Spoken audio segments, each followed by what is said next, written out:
We will now talk about suture abscess drainage.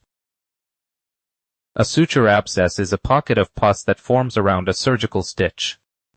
When the body treats the suture material as a foreign object, or if bacteria enter the wound during healing, an infection can develop.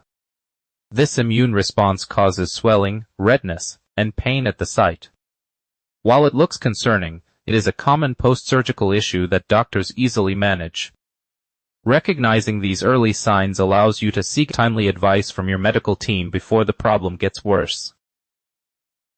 Patients usually notice a firm, painful bump next to the incision line. The surrounding skin often becomes red, warm to the touch, and swollen. You might also see yellowish or green pus draining from the stitch site, accompanied by a bad odor or a mild fever. If you experience these signs, it is vital to avoid squeezing the bump yourself, as this can spread the infection deeper into your skin tissues. When you visit a clinic, a medical provider will evaluate the infected area to decide the best treatment.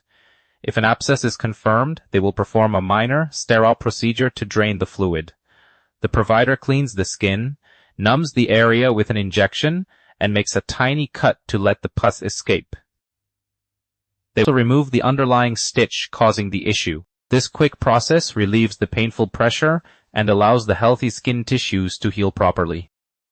After your provider drains the abscess, taking care of the wound at home ensures a smooth recovery.